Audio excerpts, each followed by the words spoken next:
On Thursday, May 1st, 2014, a middle-aged woman approached one of the doors in an apartment complex in Osaka, Japan. Her daughter, Rika, lived there. The woman knocked, but no one answered. Her heart pounding, she reached for her key, still afraid to open the door.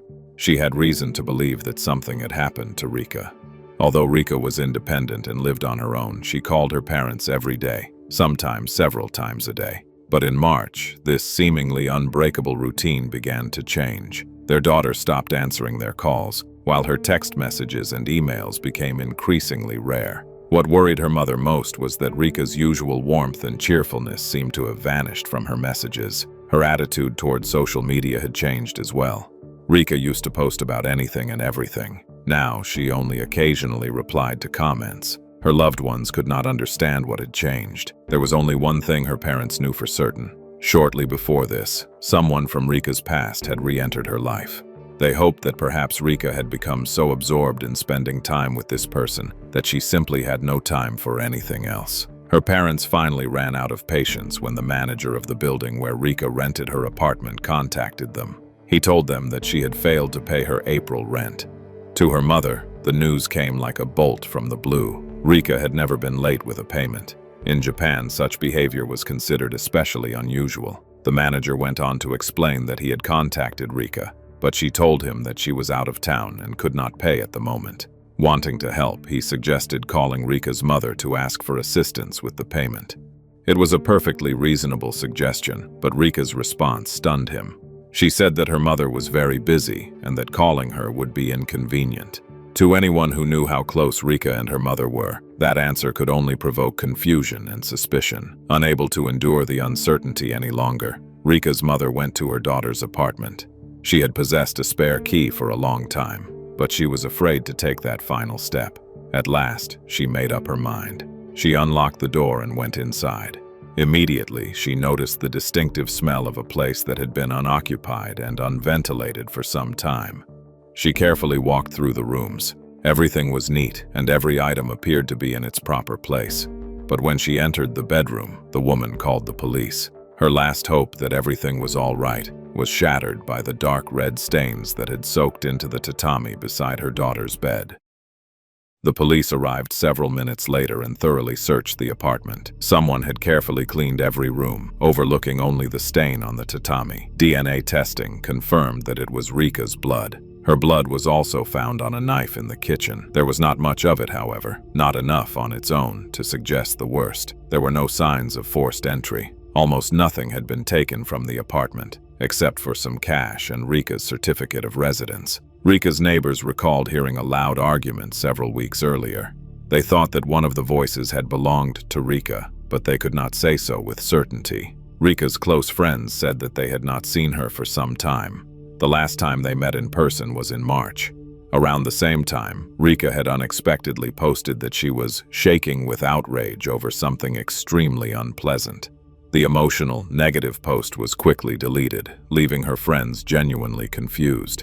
They added that, overall, there had been absolutely nothing out of the ordinary in Rika's life. She worked and spent her free time either with friends or at home. However, several weeks before her disappearance, she had reconnected with school friends whom she had not seen in many years.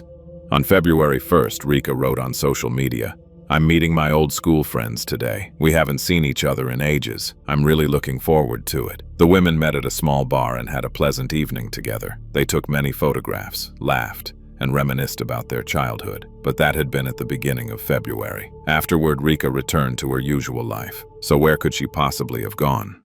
The missing woman, 29-year-old Rika Okada, lived alone and worked as a nurse at a nearby hospital. The last time she appeared at work, however, was March 21st. Her colleagues recalled that Rika had behaved as usual that day.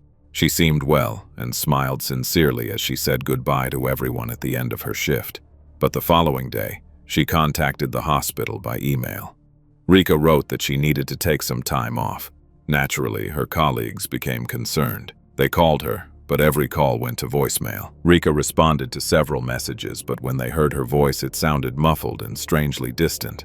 Her fellow nurses were somewhat reassured when they saw that Rika was still active on social media. They assumed that speaking was difficult or inconvenient for her and decided not to bother her with further calls. Police officers discovered that after requesting time off work, Rika had embarked on a flurry of activity. She obtained 6 new credit cards and paid for an express delivery service. Rika had always been frugal and never wasted money. This meant that having the package delivered quickly must have been genuinely important. The package was transported from Osaka to Hachioji, a major city west of central Tokyo, a distance of approximately 500 kilometers. The name listed as both the sender and the recipient was Rika Okada. Of course, there is nothing unusual about sending a heavy package to yourself. Many people do it. But Rika had lived in Osaka her entire life. She had no other home and no known connections to Hachioji. Why would she need to send her belongings there? Even if she had made a mistake and entered the wrong recipient's address, what could she have been sending, and to whom? There was clearly more to it. By tracking transactions made with the new credit cards issued in Rika's name, police found the answer to one of their questions. She had rented a small storage unit in Hachioji, and, once again, had done so after her final appearance at work. In other words, shortly before disappearing, Rika rented a storage unit and sent something there in her own name. The police spoke to the courier who had collected the package. He said that when he arrived at the address, he was astonished by its enormous size. It was a rectangular cardboard box approximately 2 meters long and weighing more than 50 kilograms. The woman sending the package explained that it contained a clay doll. She said it could be transported normally and required no special precautions. The courier company collected the doll and delivered it to the specified address within a day. Witnesses living near the storage facility told the police that they had seen several delivery workers struggling to carry a huge cardboard box into the unit rented by Rika. It did not take a genius to realize that this was the same box the woman had sent from Osaka. It was time for the police to inspect the storage unit. As the metal shutter slowly rose, they were struck by a powerful and unmistakable smell. In the middle of the dark unit lay a single enormous cardboard box. With the assistance of forensic specialists and a medical examiner, the police carefully opened the package, removing its contents layer by layer. There were several layers of cardboard, sheets, and even waterproof sheets. When they removed the final layer, they were confronted with a horrifying sight. Inside lay a body dressed in a recognizable nurse's uniform. The medical examiner counted more than 50 stab wounds on the victim's body. The deepest wounds penetrated 10 centimeters. All of them had been inflicted through the victim's clothing, and there were no defensive injuries, an indication that the victim may have been attacked suddenly or from behind. Astonishingly, almost no blood remained in the victim's body. It had most likely been drained to reduce the weight of the package. The victim had died at least 2 months earlier, which coincided with the time of Rika's disappearance from the hospital. Judging by the clothing and the circumstances, it seemed reasonable to assume that the body belonged to Rika. After analyzing the sequence of events, police concluded that the murder had occurred sometime between Rika's final appearance at the hospital on March 21st and the package's shipment on March 24th. But only hours later, the investigation took an utterly unbelievable turn. While forensic experts continued their work, detectives received information from immigration authorities. Rika Okada had left Japan some time ago. At the end of March, Rika had applied for a passport. She had never left the country before and had simply never needed one. After receiving the new document, she used it to fly to Shanghai, China, on May 3rd. And that was not all. After arriving in China, she continued using her credit cards, spending more than 1 million Japanese yen in total, approximately $9,000 US. The detectives were baffled. Did this mean that Rika had committed a murder and then fled the country? A short time later, the results of the DNA examination arrived. The body in the box belonged to Rika. But how could the same person be the sender, the recipient, and the victim inside the package? And if Rika had died in March, who had flown to China? Detectives contacted the manager of the storage facility, hoping to learn who had actually rented the unit. His answer was disappointing. Renting one was extremely easy. All a person had to do was send the necessary documents by mail and sign the contract remotely.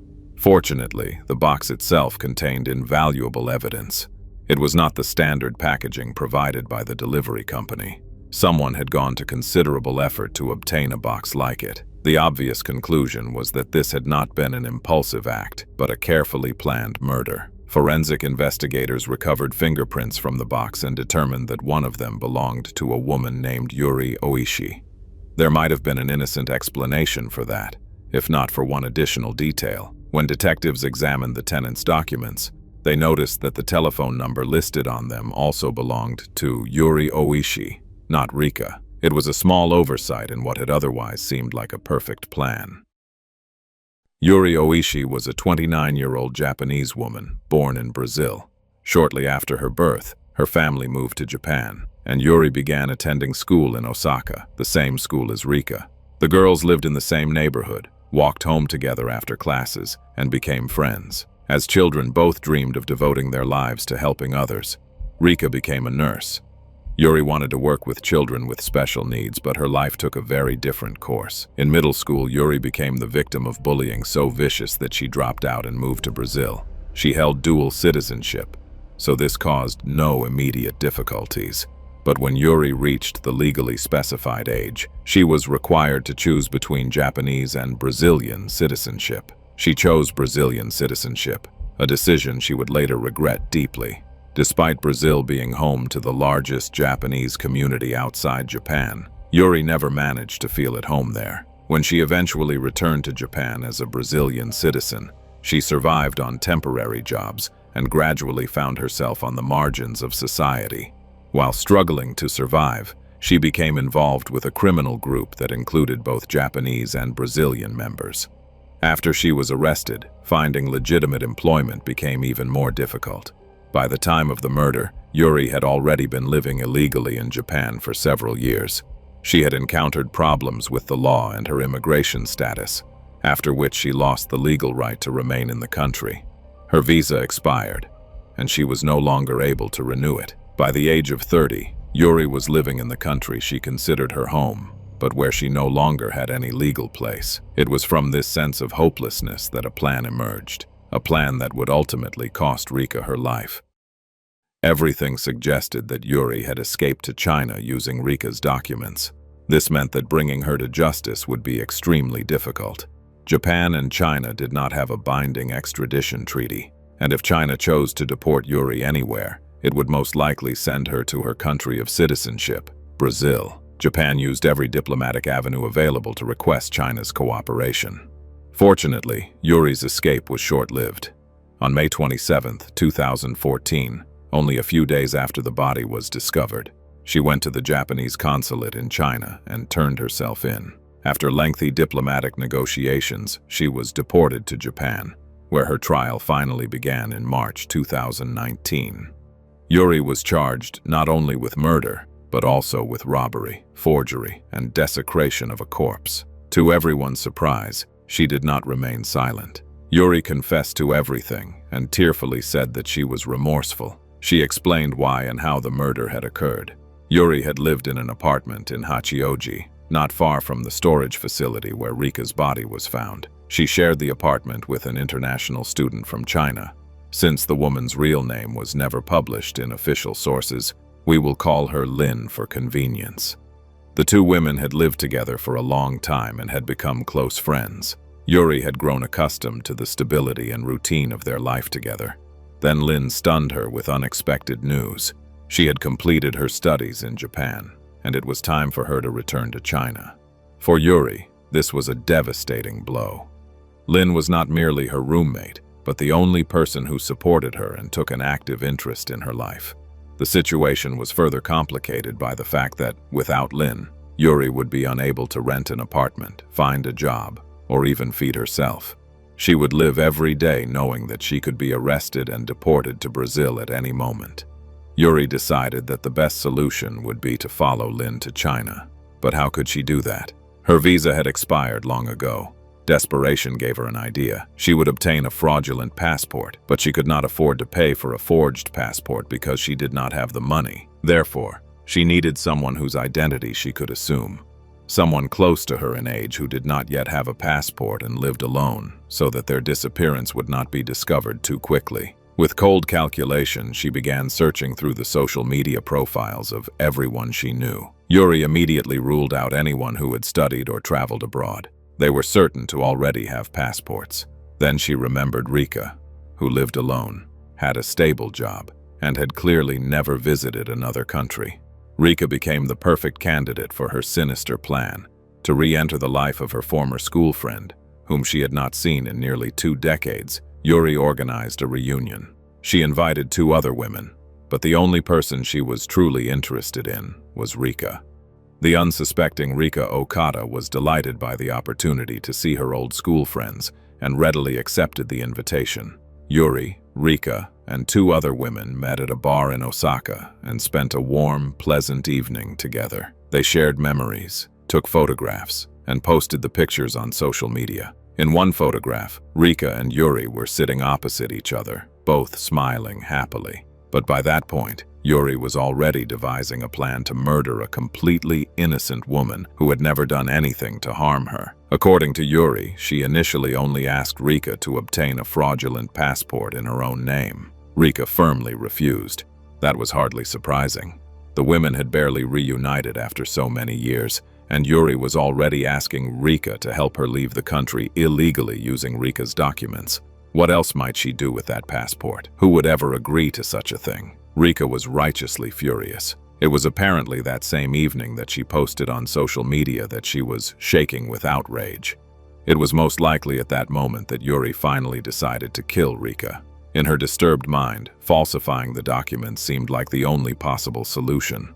In reality, there was an obvious alternative. She could return to Brazil, obtain the necessary documents there, and then move legally to China. But Yuri never even considered that option. After living in Japan for so many years, she saw deportation to Brazil not as an opportunity to begin a new life, but as a personal catastrophe. It was this desperation, combined with her willingness to sacrifice another person's life, that drove her toward her monstrous plan. On the evening of March 21, 2014, Yuri went to a store and bought a small knife. After hiding it in her bag, she arrived at Rika's home without warning. Rika probably suspected that Yuri would once again bring up the subject that made her so uncomfortable, but she could not bring herself to refuse her entry. She even allowed Yuri to stay for dinner and spend the night. In the morning, Rika got dressed to go to work. Realizing that her guest was overstaying her welcome, she gently suggested that it was time for them to say goodbye. Yuri once again brought up the documents, but Rika stood firm. Yuri realized that she could no longer postpone what she had planned. She pulled out the knife and attacked her childhood friend. At trial, Yuri claimed that she could not remember the attack. She said that she suddenly came to her senses while stabbing Rika over and over again. Then she did what she had planned in advance. She drained the victim's body of blood, packaged it, and sent it away disguised as a clay doll. Afterward, she went to the passport office. Yuri took advantage of the fact that, at the time, Rika's certificate of residence did not contain a photograph. To prevent her crime from being discovered too soon, she requested time off from Rika's workplace and continued communicating through social media and with Rika's family whenever possible. Because Yuri confessed, the trial was not concerned with whether she was guilty. The only question was the severity of her punishment. A psychiatrist who examined Yuri concluded that she suffered from dissociative identity disorder, but this did not help her defense. She had taken numerous steps to conceal the murder. This meant that regardless of which of her personalities had committed the crime, she could distinguish right from wrong and understood what she was doing. Yuri insisted that she had initially only asked Rika to help her, but judging by the way she planned her actions, she had always understood that she would most likely have to kill her childhood friend. Yuri was sentenced to life imprisonment. As for her roommate and close friend, Lynn, no charges were brought against her. Despite her close relationship with Yuri and the likelihood that she knew something about the case, the police were simply unable to find any evidence connecting her to the murder. To Yuri, Rika had never been anything more than a means to an end. For the chance to begin a new life beside one friend, Yuri Oishi condemned another to death.